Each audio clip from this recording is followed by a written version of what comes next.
Let's do it. Hey guys, welcome to the Lunge and Lift podcast. Today we've got a thought-provoking episode for you. Are you fit enough? Is the question we're going to tackle. It's something that Rob and I talk about a lot offline, about basically when is enough, like how strong do you need to get, how fit do you need to get. So hopefully there'll be some takeaways for you to reflect on your training and evaluate things a little bit more objectively and think a bit bigger picture about your approach to training and fitness. But before we get into it, as always, a quick thank you to our show sponsors, thetrainingstimulus.com. Please check it out if you're interested in learning more about movement mechanics. WIT Fitness, wit-fitness.com. Please use discount code LL15 to get 15% off your WIT kit. And Hydro, discount code LL20 to get 20% off your blood flow restriction apparel. So, Rob, are you fit enough? Definitely not at the moment, mate. I'm definitely not fit enough at the moment compared to my own standards. Because I think that's something that I think, but even my own standards are skewed. Because if I compare myself to when I was triathlon fit compared to when I was just CrossFit fit, there's just so many levels of fitness that I've had compared to when I was 25 fit. I've got so many different levels and comparisons that even when we talk about and try not to compare yourself to others, even comparing yourself to different parts of your life is sometimes bad proxies, because it's like they're different stages. And I have become a lot more content with kind of understanding that I'm not as strong as I was in 2015. But hopefully this weekend, obviously we're recording this on the Friday and I'm competing on Saturday, and this episode comes out on Monday. Hopefully I can finally lift a heavier squat. So a heavier squat than I've done since 2015, because it's been one of those numbers that have been always kind of on my to-do list. And but the funny thing is like this episode is a real one that means a lot to me, because I have to ask myself this a lot. Because when you do get relatively strong or pretty fit, you have to ask yourself, at what point is enough? And I guess, and what I'd like to ask you then is, like, same as with like your squash and your tennis, do you have levels of what you're trying to aim for? And then, like, when is squash fit enough? Squash fit, that could be that could be good programming. Squash fit. There you go. It's a business idea. So I think for me, I break it down into two levels of how fit do you need to be and how fit do you want to be. And that could be applied to strength, fitness for a sport, cardiovascular fitness, like 5K time or something like that. And for squash, I need to be fit enough that I can play 5 games back to back at a good intensity. And for me, the standard is without my performance suffering because of fitness. So say we get into the 5th set and I'm so tired I start missing shots. That to me isn't enough for what I need to be fit. The sort of stretch goal luxury target is that I'm the fittest in my league and I can run people off the court, in that if somebody's slightly better than me, I can push for longer rallies and use my fitness to help win. But that's not a necessity. And another necessity for me would be that I'm confident that I can get on court and play 5 sets without injuring myself, without pulling a muscle. So my joints, ligaments, tendons, muscles are conditioned to deal with 99% of expected incidents on a squash court. So I don't tweak a muscle, roll an ankle, or anything like that. So those would be my desired prerequisites for my fitness for the game of squash. And I want to flip it back onto you. Like, you're hoping to squat 230 tomorrow, is that right? Yeah, which would be a lifetime PB. Yeah. Will that be enough, or do you want to then squat beyond 230? Well, because that's fucking strong. So how much stronger do you want to get? Well, this is the thing. Is like, is that risk reward, right? And for me, this has always been my issue, kind of, with, say, strength training. That I love it. This is what I thoroughly enjoy to do, but where I'm good enough for nearly any gym I'm good enough for nearly any entry competition. That's all I really need to be, because I'm not looking to be an elite powerlifter.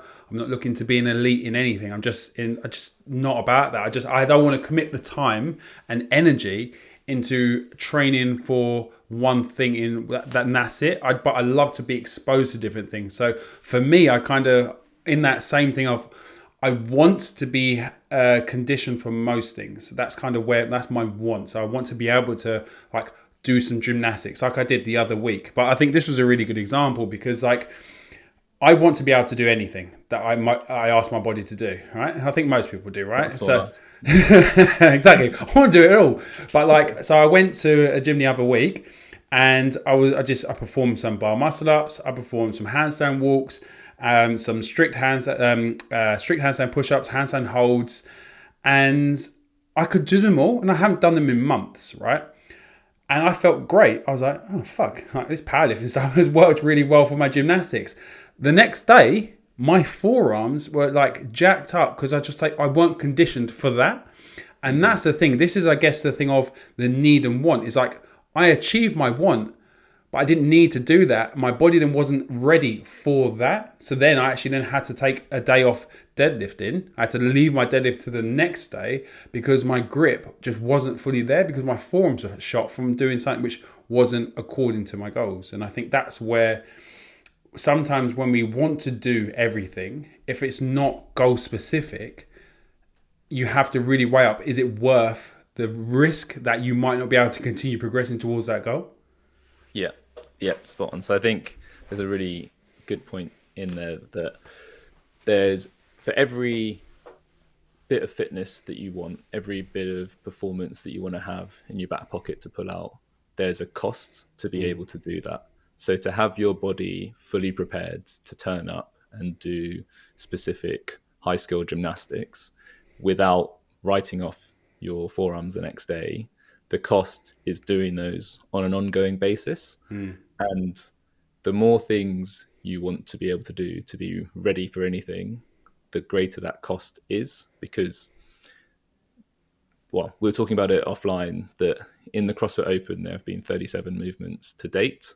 So if you're trying to comprehensively prepare an athlete for the CrossFit Open, you need to have those 37 movements in their program at a minimum, not including accessory exercises, not including like non-open cardio like assault bike or running.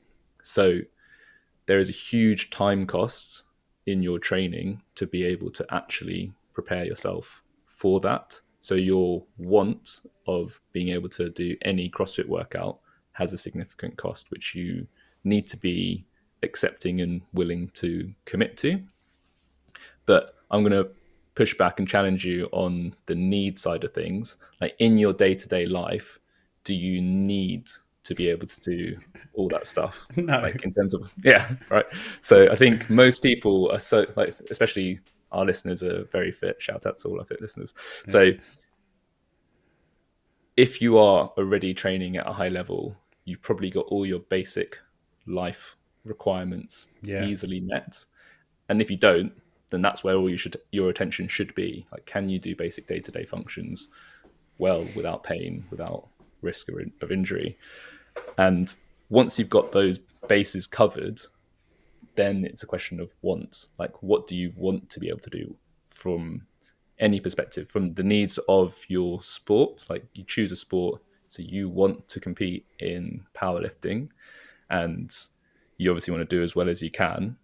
Then there's that decision point of cost versus benefit, that you want to squat 230 and you've put in loads of hard work to give yourself a chance of doing it. But if you then wanted to continue to get stronger, the cost of squatting beyond 230, we're talking about it again offline, just the time it takes to build up to such a heavy weight, the recovery, the like rest between sets, like all those costs. Is the juice worth the squeeze, essentially? Yeah. And at some point, I think, especially people who have been training for a long period of time, you've got to ask yourself the question of how far is this going to go? Like, at what point am I going to chill out? Is it when my body starts breaking down? Is it when I get so old that actually I can't recover from my sessions and I have to accept lower numbers? Or do I cash my chips out a little bit earlier and say, you know what 220, 230 is like well over double body weight squat. That's pretty fucking strong. And Yeah. maybe that's enough for like a lifetime PB. I don't know. Like, Yeah, no, I'm like, this has been my, as I said, like my biggest like thought process. Which whenever I do think about powerlifting, it's like why I've kind of always struggled to kind of like fully commit to it is because I just I don't necessarily want to do the work that it takes to get that much stronger. Because for me, like what you alluded to there with like just the warming up to my weight. So using deadlift or using squats as an example, and just as a real quick how I build up to say a 220 squat. So I did a 220 for a single the other day, and so varying reps, but I'm gonna go bar 70, 100, 120, 150, 170, 180, 190, 200.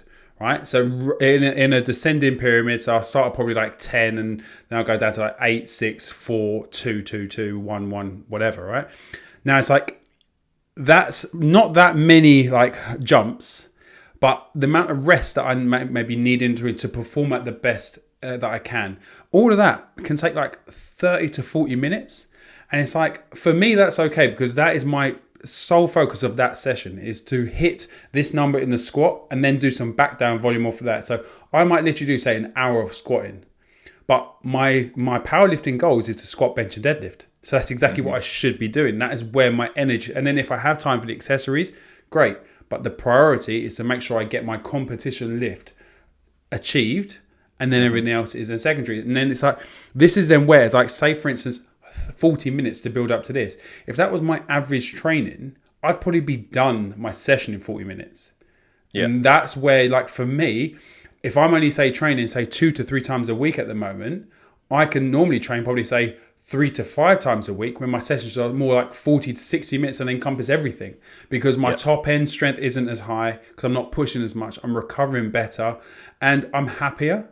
Because I've hit my numbers that I've wanted to hit for the day. I'm not looking to try and do lifetime PBs. And it's like, I think the hard part for me is because when you have this hypothetical carrot dangling in front of you and saying you could get stronger, you're like, I do like to be strong, but as I say, what's strong enough? Like when is enough enough? Exactly, and I think the key point in there is that the stronger or fitter you are, the more work it is to maintain or improve on that strength or fitness. So it takes you 40 minutes to build up to a 220 squat. It doesn't take that long to build up to a 100 kilo squat because you don't need as many sets along the way, and it's not as overall taxing on the body. So the cost of getting stronger or fitter goes up with your fitness level. So if you wanted to squat 240 rather than 230, that training cost goes up, and it only goes up. So it's not as if the fitter you get, the less work you need to do to improve. The work to maintain might be the same or less, but at some point you're going to run out of resources. And I think for the very fit listeners, everyone sort of intuitively knows this, that you can't, if you're already very, very fit, you can't continue to get fitter whilst also trying to reduce your training inputs. So what's the right balance for you? Like, how much are you willing to put in? Like you're saying there, you don't think it's worth it to get even stronger than that because you know the cost is so high. So what is the sacrifice that you're willing to make, not just time-wise, but the rest of your life? Like, you've got to eat a certain way, you need to be on top of your sleep, you probably can't socialize exactly like you want to if you're 100% dedicated to improving your fitness. So it's a common theme throughout all our podcasts, but it comes back to like what's the outcome you're seeking? Like, what do you want to be able to do with your body?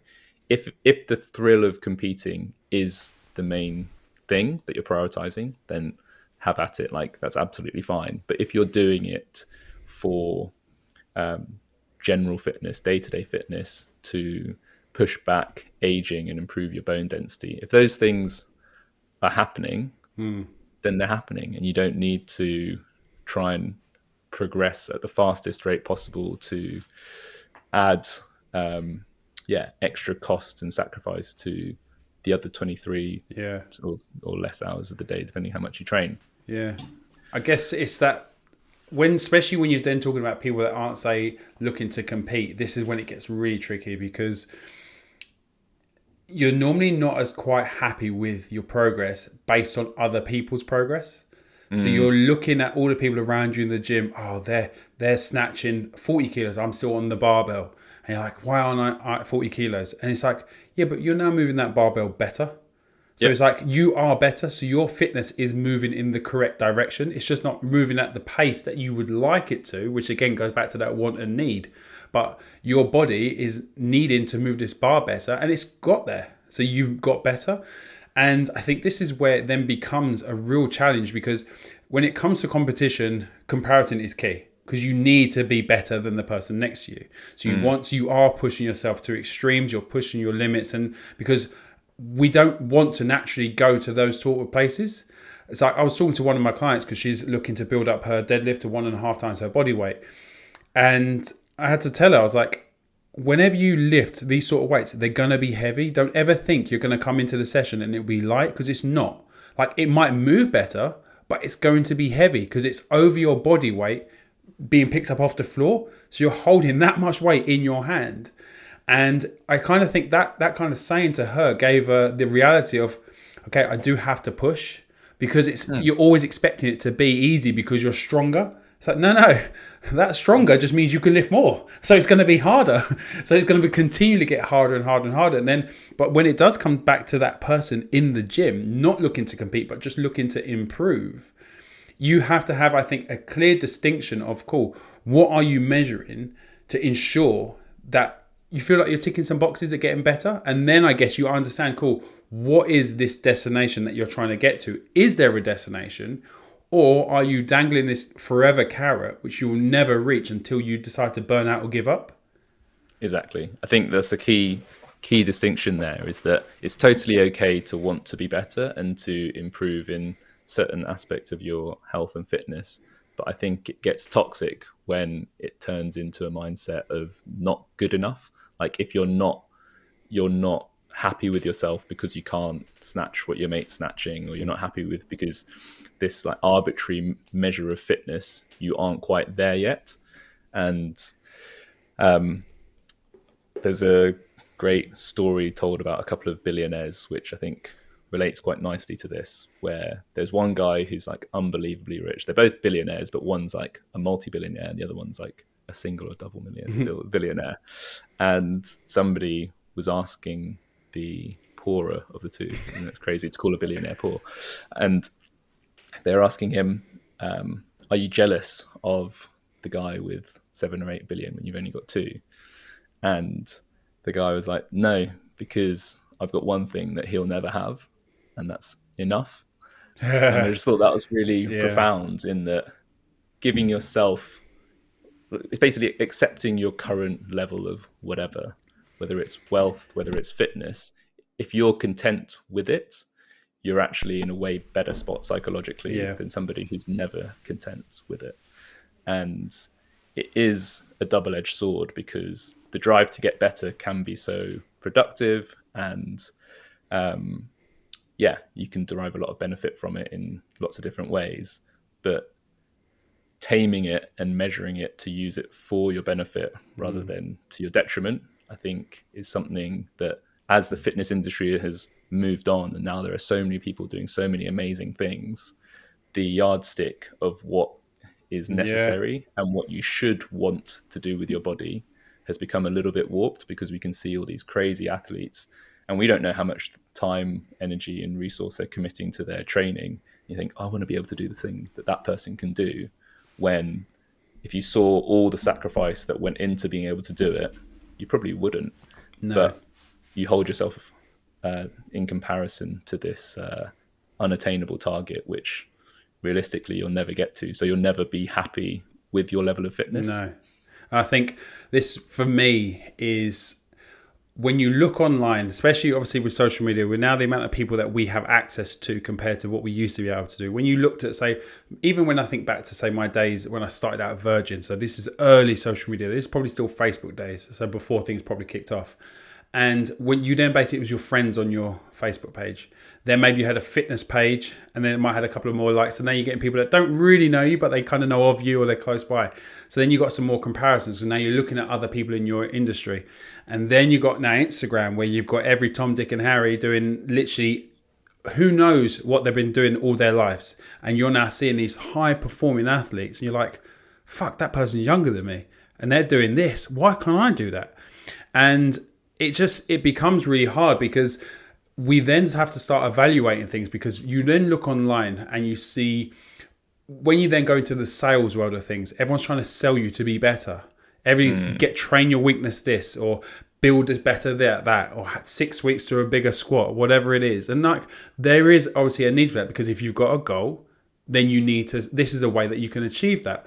But the ability to just be content, I think it's a very like philosophical, you go like very stoic way of thinking, but that thing of understanding that at the end of the day, if you're happy with what's around you, and you think like, do you really need more? Like and there's nothing wrong with just being content. And that's we're so demonized to it's so pushed back against that. You can't just be happy. You can't just be happy to do X amount of hours of work a day and just spend time with your family and stuff like that, because that's not good enough. Even myself, I was like, obviously I've just built my new gym and stuff like that. And I'm then thinking to myself, I'm like, is this it? Is this what I'm now doing? Am I just going to be in these four walls now for X amount of years? And I'm like, if that was the case, what's wrong with that? Yeah. And it's like, there is nothing, because if I'm happy, which I am, you know, I've got good quality of life, like, is there anything wrong with that? But because of the type of person I am quite someone that likes to strive for things. And I know a lot of people, especially that train and like have this kind of way of mind and looking to progress and like be more productive in this and that. It's so easy to kind of be chasing a new carrot, find another carrot to chase because you need to be doing more. It's like, just take that step back. And it's like, COVID gave me that ability to step back and just enjoy, because I spent more time with Chloe, more time with Hannah. And I never got that, because I was in that rat race. We all were. We was all doing stuff. And we had an opportunity to step back and think, fuck, actually, I'm missing out on a lot of life. And that's what I think, that's something that's kind of stuck with me since COVID, like that lockdown stuff. It has made me more stoic, shall we say, in some of my thought process. And I'm really grateful for that, because we don't often get those opportunities. And I think for most people's industries, they just went remote and they never really stopped. They just carried on in what they were doing. But I found with a lot of my clients, stuff like that, a lot of them went on to online, most of it. But there was a good period of time where I wasn't doing much. And I actually had that moment to sit back and go, oh, look at this. Exactly. That's a great reflection. I think the point about striving and being driven and wanting to achieve probably resonates with a lot of the listeners, because people who get into fitness generally are into that. They're into self-development and self-improvement and bettering themselves in whatever way possible. So the idea that you remove one direction of improving yourself leaves them with this void of something to pour their energy into. And I think I love the way that you've described it there, that you take a step back and think, actually, what makes my life good? Like spending time with my family, doing things for pure enjoyment. So if we bring that back to the fitness sphere, which is what we're most qualified to talk about, like holistic happiness. But if you think about your fitness and think, hang on a second, like I'm actually fit enough to do everything I need and quite a lot of what I want to do. So maybe instead of trying to continually build my fitness even further, I can just start using that fitness to enjoy it. So have fun with it. And that's a big reason why I play more sport nowadays, is that sport is fun. Like going to play a game of squash doesn't make me much fitter, unless I'm unfit at the time, which it might do, but it's just so fun. Like it's enjoyable to do just for the sake of doing. And this is an argument actually to step off plan, which would probably counter a lot of my other advice around effective training. But if you are fit enough as you are, and you're not trying to develop in a particular direction, you can go and do the fun thing, go and do some like nice activity outside with your friends, go for a long cycle, go for a hike, whatever you want to do to use your fitness rather than build your fitness, I think is a mindset that more people should have, rather than just spending all day, every day in the gym trying to get fitter for the zombie apocalypse that's never going to come. Maybe you can say, you know what, I'm so fit already, why don't I just make use of that rather than try to get even fitter? But just remember, with the zombie apocalypse, obviously you only need to be fitter than the person behind you. That's it. So as long as you're one person in front, so you just got to keep building and pulling those people behind you. But feeding someone some pies. Yeah, but this is the thing I think is when we do go into the world of like comparison and within the fitness industry, because how readily available it is, it can be so easy to not be content, as we've mentioned. And I think even when it comes to then stepping off plan, as you alluded to there, I think if you say, right, okay, do you know what? I'm happy where I am. I'm going to now create a baseline training thing where I'm going to do 2 to 3 days a week. And then those other 2 days that I normally train, I'm going to find something different to do, like game of squash, game of tennis. Or if you know you're going to consistently do a game of squash, that's on your 4th day. Do you know what I mean? But you have this baseline training, which isn't necessarily to improve your squash. It's just to kind of keep everything ticking over in just enough way. So a little bit of exposure here and there. And you're probably not going to get that much stronger. But you'll probably feel better for it because you're ticking the boxes. You're still continue to train. You expose yourself to different sort of stimuluses from sport. You surround yourself with other people. So again, we're getting that community energy, and you're getting that feeling of I'm getting better. Because again, I come to that because when you do more squash, you're going to get better, right? Because you're just exposing yourself to it every week. So it's just I think it's a really hard question, and it's a really hard task to say I am enough. And I think it's because I think it stems from that thing of just feeling like failure. Because to say, right, I'm happy with this, and I think that's one of my issues with strength is like the people that I look up to in the strength world and stuff like that, who are a hell of a lot stronger than me, and I'm just like, I could get close to that. And I'm like, not necessarily that strength, but I think you're right to that point of what level squat or what deadlift would it be? And it's like, and for what? Because I mentioned to you just offline, and I said, like, I think my deadlift, whatever I hit on the weekend, I'm hoping to hit, say, around the 270 mark, and I'd love to have a 300 kilo deadlift, right? So that's a want. Now, I'd probably hit a trap bar 300 kilo deadlift before I hit conventional deadlift, just because of the biomechanics of the movement itself. Because I do think I have the potential for that. But the want is purely probably just for a bit of a like social media post, a bit of a like, oh yeah, I can deadlift 300 kilos. But like when we speak about that person that does that one ring muss up in the open, I can't deadlift 300 kilos. I've just hit 300 kilos. So there's very different to deadlifting 300 kilos, because that means I could do that on a regular, or at least I could peak to that quite often. But I know if I ever do get to 300 kilos, it is going to be a one-off day. It really is, because if I ever hit that, that's me. That's my cap. Because for me, there is nothing past it. And I think for you to go back to the squat, I think if I decide to keep pushing a squat, I think a 250 squat is where, because for me, I like round numbers. I like a 250 squat, a 300 kilo deadlift. I mean, a 180 bench would be sick because that's 4 plates. So, you know, for me, they're because of how I visualize the lift and where I'm close to potential. Like, I know if I focused on powerlifting and say just strength and do it, I think I could get towards that in a year or two. I do think that. But do I want to give the next year or two of my training to that goal? And because I just don't think I want it enough, I want it, but I don't want it enough. I don't think my training will consistently be there, which means that 2 years I could probably take to get there will actually take potentially 4 years, or I will never get there because I never commit to it enough.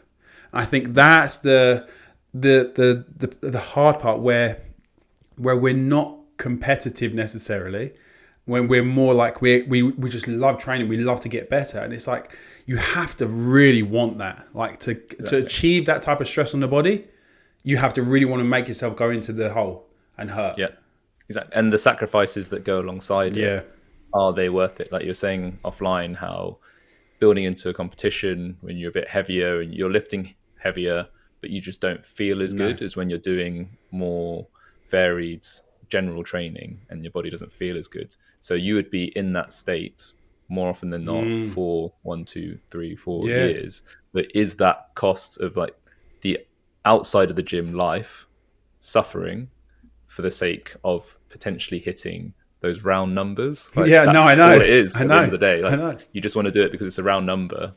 And are you willing to trade that off against feeling not great and not doing other training that you Yeah. enjoy for a long extended period of time?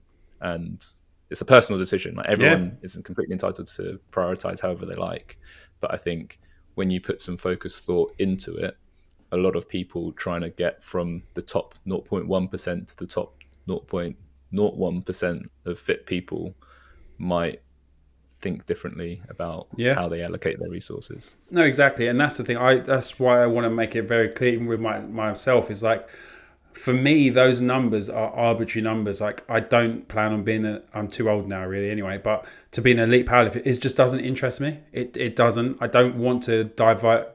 I don't want to give my life to basically lifting like this and putting that much stress on it, because it does take away from other things. Like little things like deadlifting the other day, and I got these like two like deep nervy pains down each hamstring, and I was like, it just then meant we went to Kew Gardens. I had to walk around, and the whole day I had this pain. So it just meant I'm walking around Kew Gardens in discomfort. I'm just like, this is shit. I then said to Chloe, I was like, because we was then trying to walk back towards the car, I was like, let's pretend we're soldiers, right? So we was running around Kew Gardens, rolling on the floor, just doing silly things, because I could see she was getting tired. So I was like, let's try and keep her up just till we get to the car, so she feels a bit stimulated. And to be honest with you, what was really good is after we started doing these commando rolls, stuff like that, the pain disappeared. And I sat in the car on the way home and I wasn't in pain. But the whole time, which is, it then just shows it could have been purely a mental thing, because there was an underlying pain there, something, or maybe some of these rolls did something, right? But I then wasn't in pain. But the point of this is, I deadlifted really heavy before that, and it caused me discomfort the next day, which then meant that whole time we was walking around, I was not living a good life. And that's where it then comes down to. At this moment, that was fine, because that was a sacrifice I was willing to make because I have a competition on the weekend. But for day to day beyond this, I'm more. It's like, I think you said when you said about, why you love doing sports is because it's fun. Being around other people and getting that energy, and that's what training should be for myself and my views. It's like, it should be fun. You should want to go to the gym and train with others and feel good. Sometimes people like to be in their own lane. Cool, that's how you like to train. But yeah, it's an interesting one to think about. Yeah, slightly different episode this week, but more thought provoking and deep and meaningful. I do think it's important though, because it's like these are we do often talk about the hard facts with stuff, but when you do take a step back beyond just the hard facts, and then kind of always, like we've done in previous episodes, why do you do? When you ask yourself why and these sort of questions, we don't often have that opportunity to, because we're so bogged down in it. And with something like this, I think it is a really important question, especially when you're building to something you're thinking about. If you think, I've got a competition I'm building to, or I want to do X amount of muscle ups, or I want to do whatever it is, or just deadlift a barbell, or whatever way, I just want to be able to deadlift that. Like, understanding that, is there a destination to all this, or is this a forever chase? And if it's a forever chase, understand that maybe the progression shouldn't be as fast as you think it should be, because if it's a forever chase, this goes back to your mindset of just adding 1 kilo to your squat, just adding that, and just every week maybe just 1 kilo or half a kilo, add it to one side and add another half to the other side. Those sort of small incremental gains are incredibly slow, and like, they're not that rewarding in the short term. But when you look in the long term, that maybe in 365 days, you could have potentially added 365 kilos, or potentially, obviously it's not necessarily the case, but do you know what I mean? It's like, those are the sort of things that you could be doing. And it's because it's not instant gratification, it then makes you to think, okay, why am I doing this? Yeah, like the slower you progress, the longer you can continue to progress. So if you're addicted to the feeling of getting better, then having smaller wins will mean you can have that feeling for longer.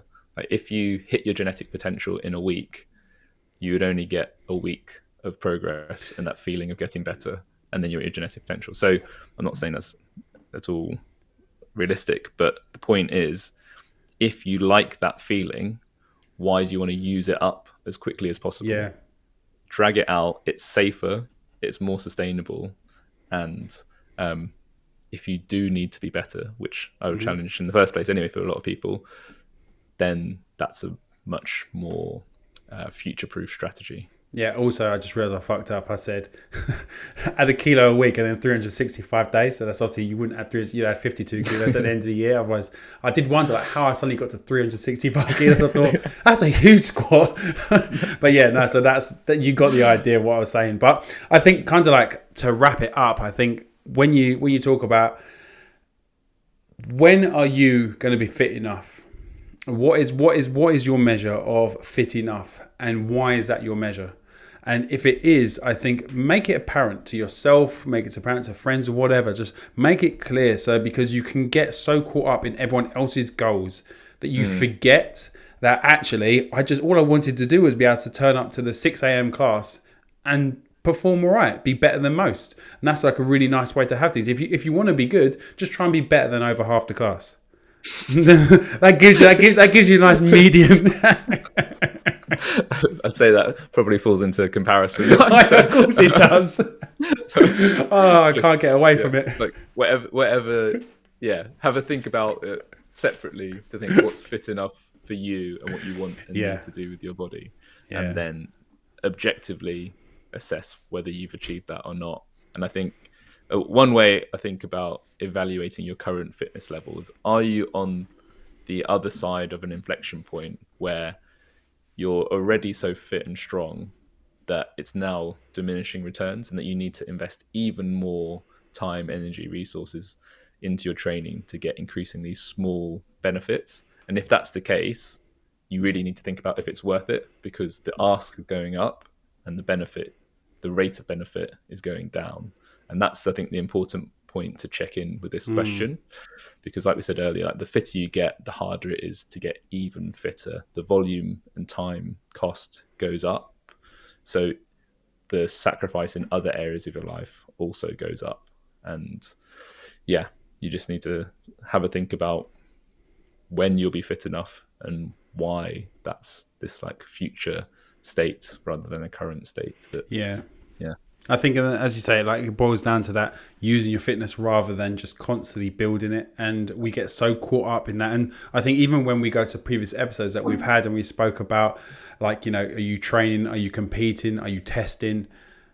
We never just said, are we using? And that's essentially like one of those things. And we just, because even us, you know, as I said to you, I tried to summarize this whole thing of maybe enough is enough. And I've gone to comparison straight away because it's just so hardwired. And I'm trying to tell you not to do that. But it's like, it's so hardwired within like us from training and everything. It's just, even just not being the last person in the class, just it's still something. You're still comparing, and it's just like even being the last. But if you did move better than you did the day before, there you go. You're better, and it's just, I guess, start to learn to be happy with being a little bit complacent with certain things. Content, I think, is a better word. Probably, actually, yeah. Complacent is a bit shit. So yeah, content. That's probably the better one. So content with because. And it's something that I'm trying to do myself. You know, this is the thing. This is not something that we have figured out and stuff like that, because it's just not. Because even like with you and, you know, going to any of your sports, you instantly want to then be better because you do. Yeah. And there's nothing wrong with that. But I just think, as we've alluded to many times in today's episode, I think making sure you have the measure on understanding why, so that you know what to do. But we hope you enjoyed today's different type of episode. I thoroughly enjoyed talking like this. It's good fun. And if you did enjoy it, we'd love you to leave a review on whatever platform you're listening on. If you happen to want to support the podcast, you can head over to YouTube and subscribe. Leave us a cheeky review on Apple Podcasts or Spotify. And as always, if you do have any questions for the podcast, send them in. You know, head over to our website, lungeslift.com, or hit us up on Instagram at lunge.lift. Ask us a question, and, you know, we do compile them together ready for Q&A episodes. So as always, thank you very much for your time. We really appreciate it, and we'll see you next week. Cheers, guys.